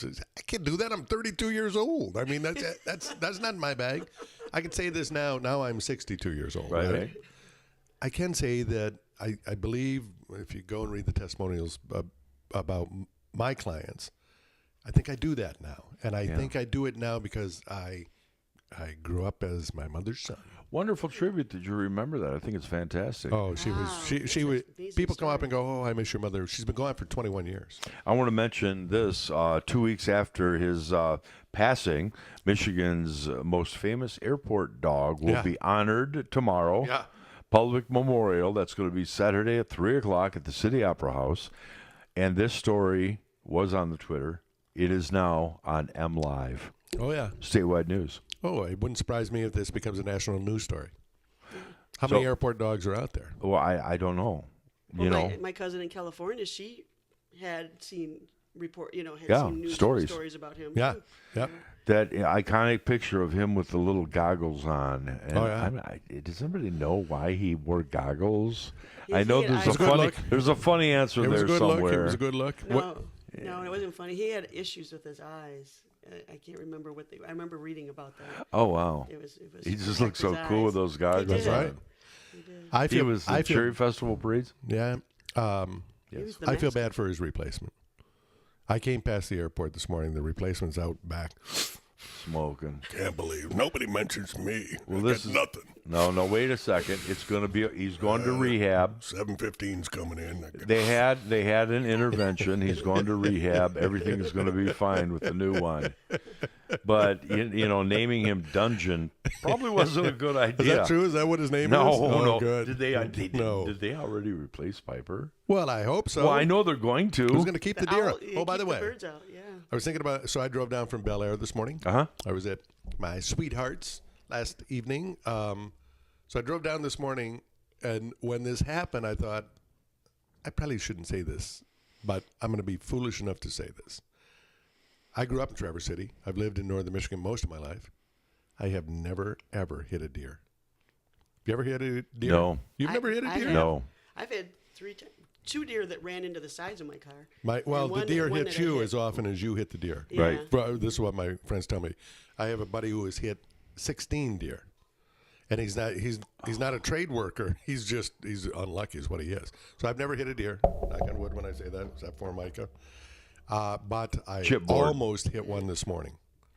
Had I not been completely alert while I was adjusting things, if I didn't slam on the brakes, I absolutely would have hit this deer this morning.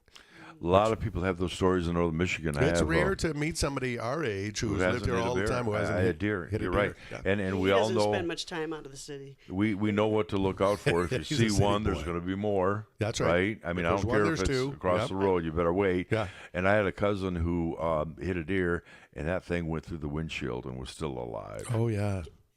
Yeah, and demanded to be taken to the airport. Yeah. Some about Piper, some sort Right. Go ahead. We'll get this. I hit a deer with a snowmobile. Oh, I was no. like 15 years old or something. I had somebody on the back, and I didn't. When you said about looking for the second deer, I was riding a snowmobile, and the deer went by. I'm like, oh, isn't that nice? And I didn't see the second one. Punk. It was at night. You are lucky you didn't take a hoof to the head. Right, I know it.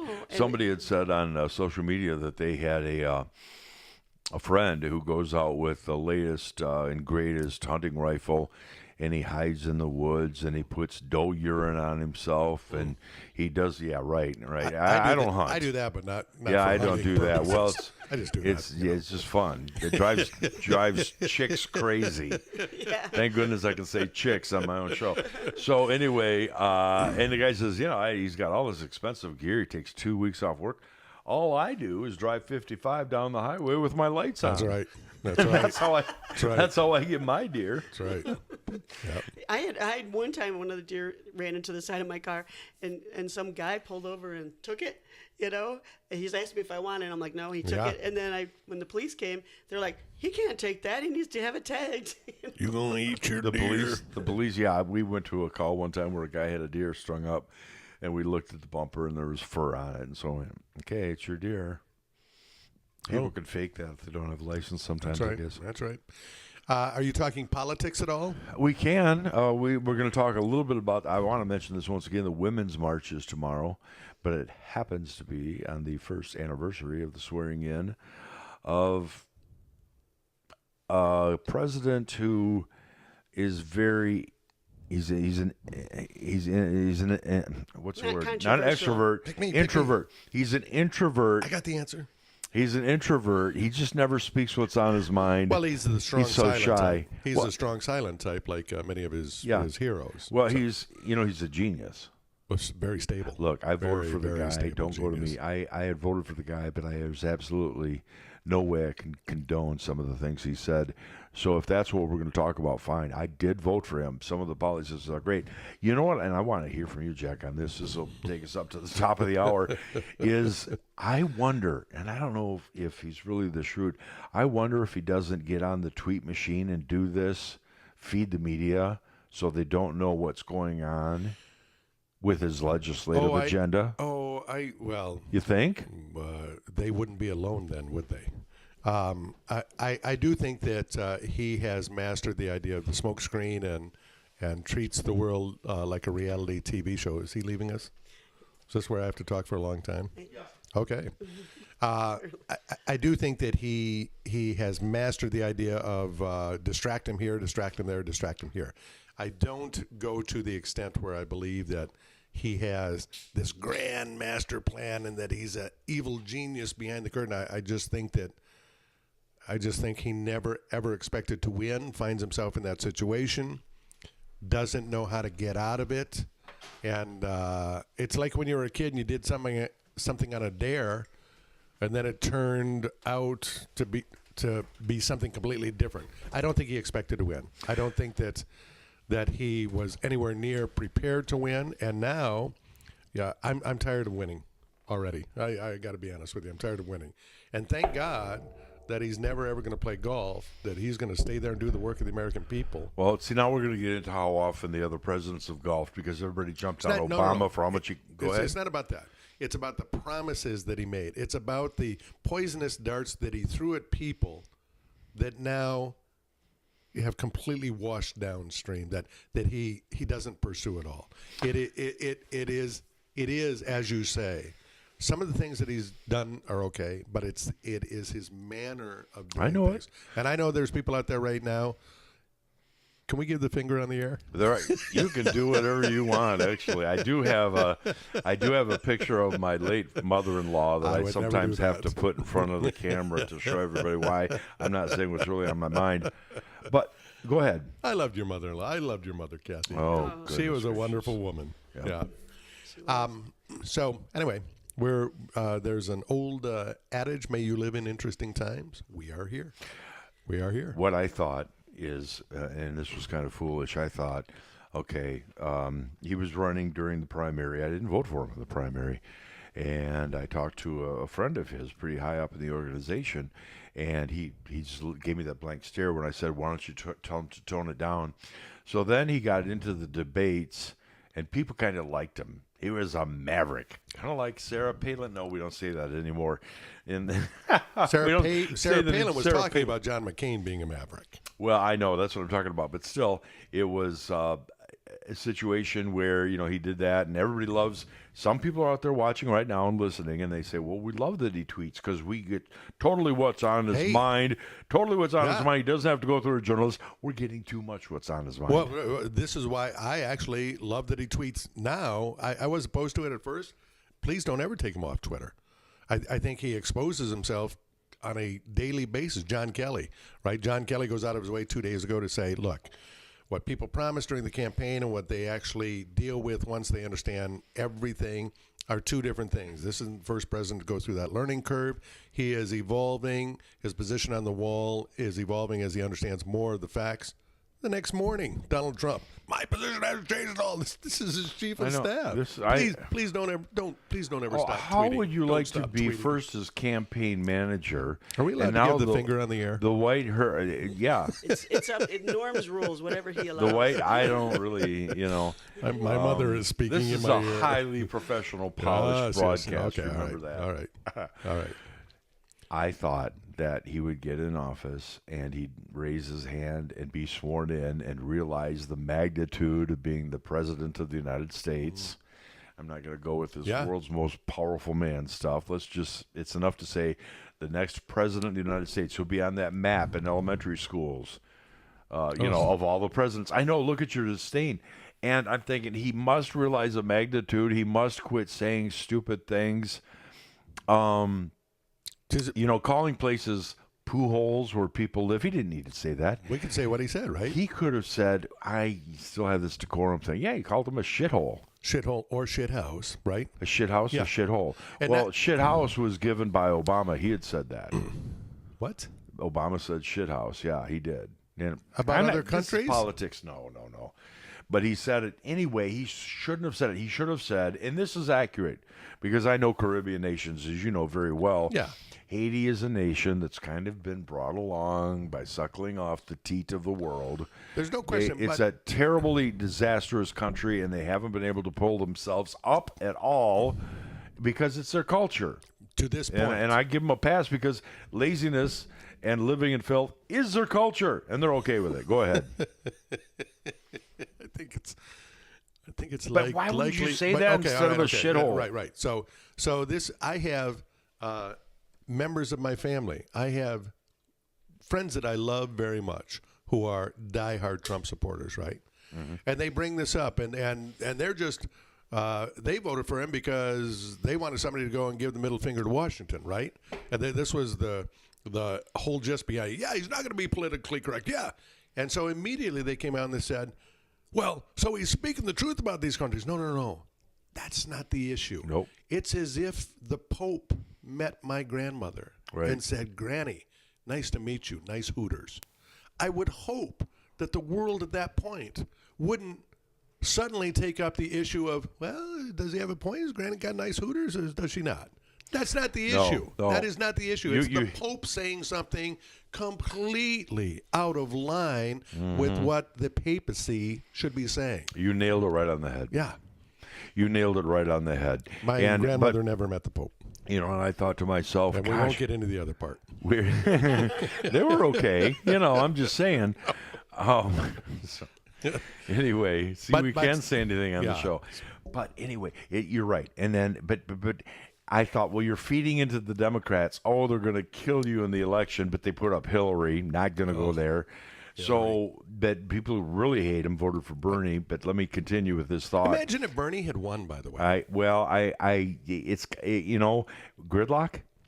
Well, you talk about two completely different paths. Right. That your United States, my United States, this country that we love, that just happened, and it could have happened had Hillary not blocked Bernie. Right. The anti-Washington crusade, the anti-power structure crusade, Bernie had a whole big share of that helium as well. If Bernie had won the election, just imagine that. Here we are 1 year later. What divergent paths we'd be on. Would it be gridlock? It might be gridlock. Maybe it would be gridlock. I don't know. There are a lot of people. He's a democratic socialist, and that is just like, wow. But we have been progressing toward that, and that's neither here nor there. But oh no, I wouldn't say neither here nor there. It's a really important topic for all of us to pursue. I made it lighter than I should have. Yeah, right. However, should say this. Tomorrow on the 1 year anniversary is going to be the Women's March, and they're going to be marching for sexual harassment, I guess. And I guarantee you there's going to be at least one anti-Trump sign. Was the guy saying sexist, locker room, man talk? Yes. Well, who hasn't? I've seriously considered to up my... Yeah, right. He just raises. Show this. No. Raise your hand. I want it for public record. You've never done anything. You've never done man speak. I have never talked about women. I would be embarrassed among my own crew when I was 15, 17, 19, and rebel without a pause, right? In those days where I was just trying to impress my buddies or trying to get the maximum laugh out of my buddies. If I had said something like grab him by the pussy. I know. If I had said something like that, yeah. I would have been at the age of 15, 17, when I was a child in my brain, right? I would have been embarrassed for myself to say something stupid like that out loud. Or something that offensive. That was really that was bad. It was presumptuous and arrogant of him as well. And I'm going to side with you on that. This is a guy who was in his 60s I might say, when he said that. man, look at those right, Hooters, yeah. or not man, grannies, look at that, look at not her ass. Grannies. Not grannies. Well, your grandmother's. Whoa, ho. Pope Norm. So anyway, Norm the thing first. is that. I wouldn't have said that either. I would not have said that either. I wouldn't have gone that far. Right. However, and I'm going to be half funny here, to try to keep up with Hollywood, I need to probably say that I sexually harass somebody. Oh, I'm sure that... Is this, it's important. I'm going to get blasted by women for this, but will you all just come out by a certain date? Yeah, because I'm going on vacation. I like to know whether I have my job or not when I get back. That's the thing. They just keep trickling out, and it has lessened the effect. It has lessened the shame. There's no question that the men should feel. Of the real sexual harassment case. Yeah, there's a lot that blows in the wind they may right be real, now. but still just trickling out is like it's losing its boom, well, if you will. There is the pendulum, right, of social change that happens in our world, not just our country, but in our world. When something like this comes out, now there's all sorts of odd ambient light thrown in every corner, and people, hey, I have a nugget of gold. That's not gold. That's not gold. That's not even copper. I don't even think that's a rock. Would you vote for Oprah? not unless she proved to really, really have a sound understanding of the issues and the office. No, I'm done with voting for TV stars. Unless Boy George runs. Boy George runs. Well, I'm going to go with jokes is everything. Patrick, who Swayze? played Eddie Munster. Who played Eddie Munster? Yeah. I don't even know his name. What about him? He'd have to change his first of all, hair. I turned on my interview request.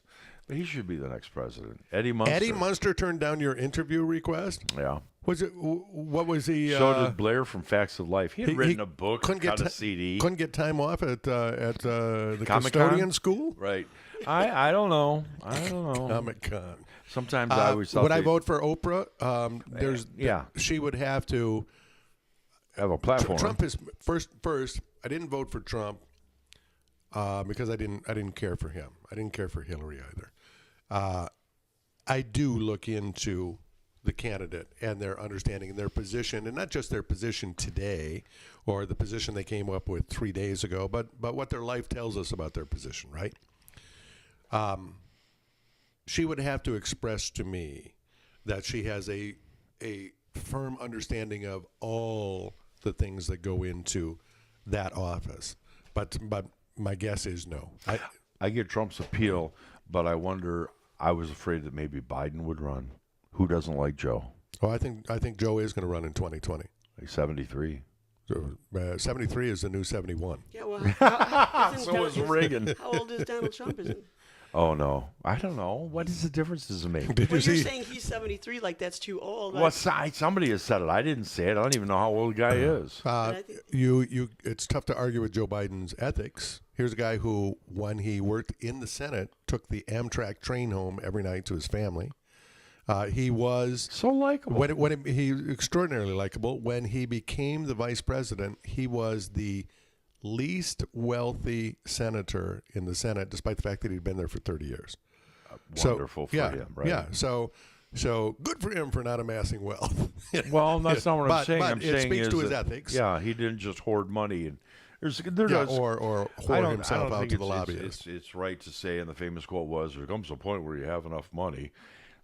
I don't know if I agree with that. But, I think but there kind of no, is. Absolutely, there kind there of is. Yeah, I know some people with absurd amounts of money, right? Let me ask you about the estate and it causes tax. problems. Let me ask you about the estate tax. Isn't that part of the tax bill? They were going to eliminate the estate tax. I thought it was part of it. It is. It passed. That was part of the tax proposal. So and I used to think that's terrible, the estate tax. You were nailing it head on. The estate tax by itself is why America is known as a land of opportunity. The estate tax by itself is why America is known as a land of opportunity. And let me connect the jump for you. If we didn't, America has this grand bargain where anybody can come here and anybody can rise up. Of people who, now this stat is probably 10 years old, but you'll get the point.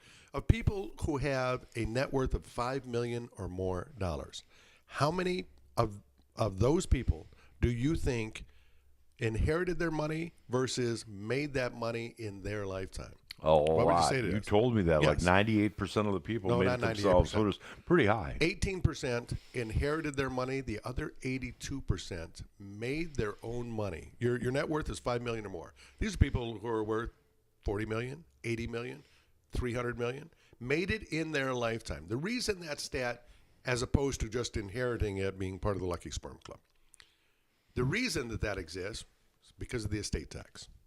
If we didn't, now it wasn't written into the original formation of the country. I get it. There's a lot of stuff that wasn't written in. And the people go, I'm a strict constitutionalist, and if it wasn't there at the beginning, it's not going to be there. Let me tell you about the original voting that went on in 1789. This is another point that people miss. Didn't begin in 1776. But in the original voting, the very first vote in America, the only people who were allowed to vote were white men who owned property. Wow. It's really important that you understand that we have evolved and we have become better and better. The original Constitution, brilliant document, unbelievable document. For today, unbelievable in its time. But they did get some things wrong. Women not being able to vote, blacks not being free, a wide variety of things, the social safety net that has kept people out of the street with torches and weapons, because that's always how it ends in world history. It seems to be. Let me just lead you back to something you said. If not, the Rockefellers, etc., right. would have So I'm all getting the back wealth there. in the country. I'm getting back there. If we didn't knock down, so in America, the reason that anybody with an idea, Normie and I could come up with an idea after the show and go, you know what, that's a great idea. Let's go down to the patent office. $1,000 to do a patent search to see if it's there. If it's patentable, about $10,000 to do that. Now that's a lot of money, but it's not. Almost anybody with an idea can find that kind of money. And then we put it, and the next thing you know, we got a cement pond and we're living the good life. Yeah. Because the barrier to entry is really low to anybody. We only ask you to pay for this incredible system that supports all this, the ports, the universities that educate your future employees, the court system that safeguards your rights, the police. It goes on, in the railway system, the freeway system. It goes on and on and on. How expensive it is to keep that infrastructure humming along. We only ask you to pay for it if your idea is successful at the end of your life. That's the American system. Now, maybe you've never thought of it that way, but that is how it works. Mm-hmm. We don't say, hey, oh, that's a great idea. You got $22 million to put that into motion? No, nobody does. And so you would have a few of the haves and most of the rest of us would be the have-nots. Also, if you didn't knock down wealth, by this time, we're 240 years into this grand and noble experiment. If you did not knock down wealth, by this point in history, America would be owned by 5 families. Right. The Rockefellers, the DuPonts, the Joneses. Yeah, But funny, but still. We know that amassing money buys power. There's nobody over the age of 15, I think, doesn't understand that if you have massive amounts of money that you can infuse into this candidate, this sitting senator, this sitting president, whoever it is, money buys power. There's no question about that. That's part of the human nature. And now, with this new tax bill, they have totally taken that safeguard away. 50 years from now, America will not be the land of opportunity that it is today. And why did they do it? To benefit the ultra rich. It's mind-boggling. You said $50 million was the amount. 50 million what? I'm sorry, the estate tax. Well, kicks the estate in tax, this is another thing. I just found this out the other day because I was reading about an ancillary topic. In the estate tax phases out in 6 years. After 6 years, it'll be gone completely. In one fell swoop, they doubled. So if I were to die tomorrow, the first $5.5 million of my estate is tax-free. Right. Which is good. Because there's nowhere near that much money. But if I'm married, my wife gets $5.5 million tax-free too. So we get to pass $11 million on to our kids tax-free. Now, I'm not a big fan. If you're going to make your money in your own lifetime, I'd like my kids to make their own money in their lifetime, right? There's a lot of fallout from this. In one fell swoop, they doubled those amounts. Now it's $11 million per individual. So you pass on $22 million. Here's a couple of institutions that we all know and love that are going to go by the wayside. You're going to see charitable giving fall off to nothing. If I happen to have $300 million and I know that the day I die, the government's going to come and take $140 million of it or whatever that would be. Yeah, if I know they're going to take $140 million, well, you know what? I might as well give that money to Michigan State University and have them name a building after me because then I'll live on. That's my incentive. They're going to take it anyway. I might as well direct where the money's going. If they're not going to take it now, you know how apt I am to pony up and here's $140 million. It's not going to happen. Well, there are other places and ways to take and secure that wealth. I know that there are avenues for that, but you're right. I don't want the government taxing the heck out of me for arts. Michelangelo didn't benefit from a grant, but the point is charities are going to dry up. That's my point. I don't want to be taxed to do that, so it should be through charitable giving, and that also allows the person with massive wealth to choose. Well, their choice is going to be it's not right now. It is. That's what I meant. Right now it does. Now they're going to stop making that choice. You are going to see people amassing wealth, and this as we keep in America, we keep the playing field as level as possible. It's not level for all people everywhere, but it's as level as possible. Some kid growing up in the ghetto, they're still ghettos. Do we call them that? Some people growing up in the ghetto tomorrow could rise up and come up with an idea and look at Oprah. Oprah grew up extraordinarily poor. She's a billionaire now.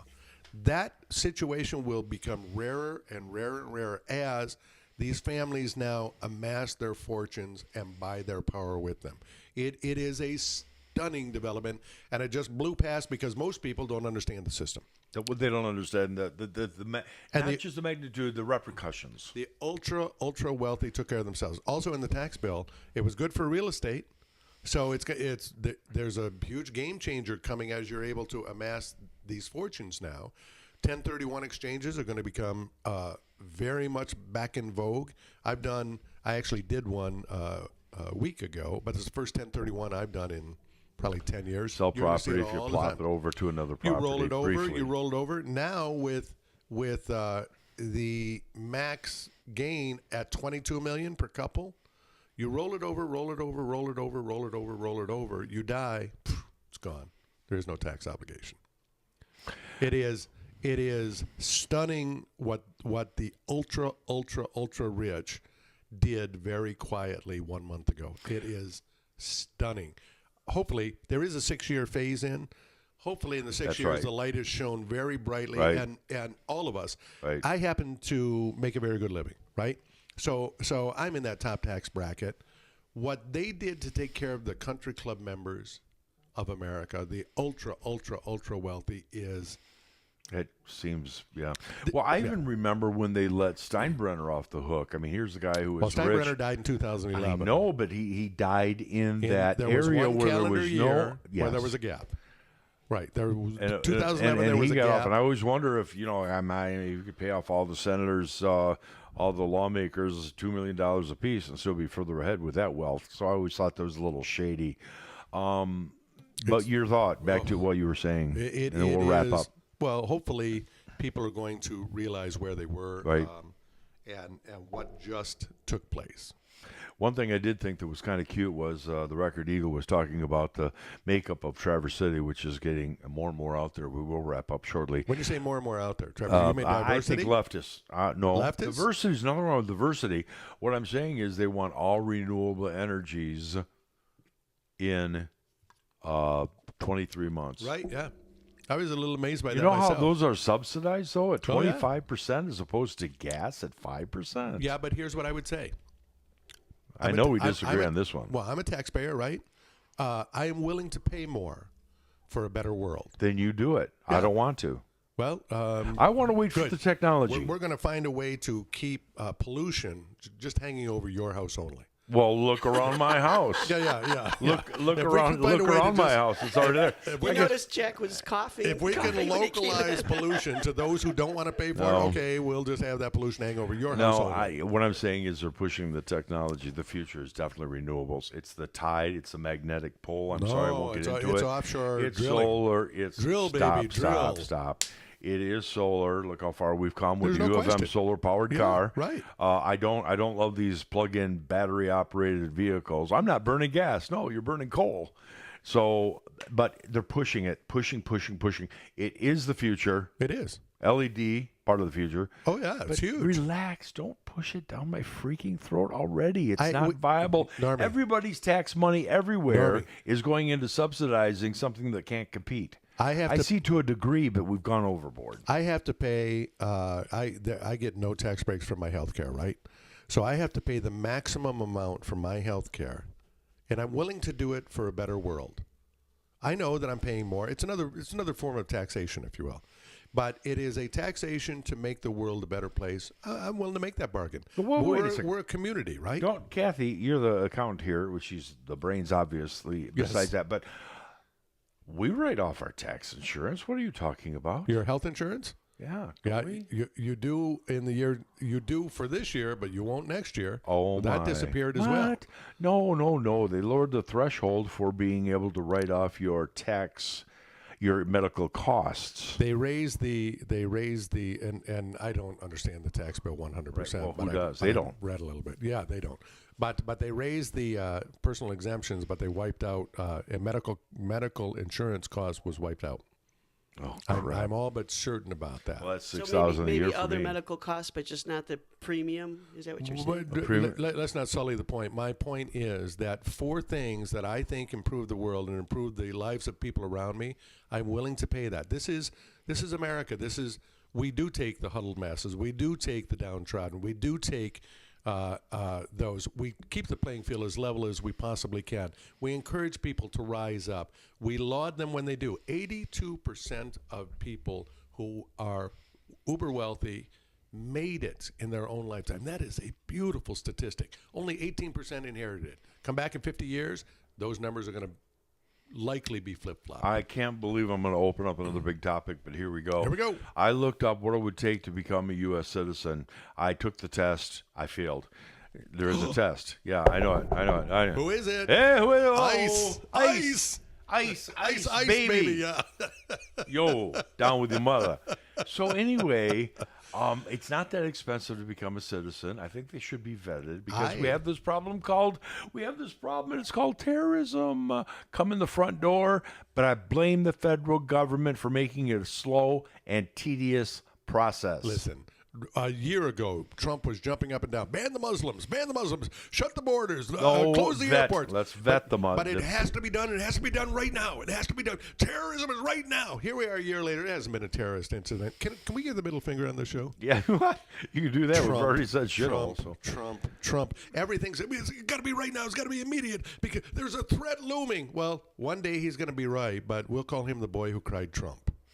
Nice. National Popcorn Day. We can't leave without making aware of that. It's National Popcorn Day. And your forecast, I don't know if you like this or not, 34 today, maybe 44 tomorrow, Saturday.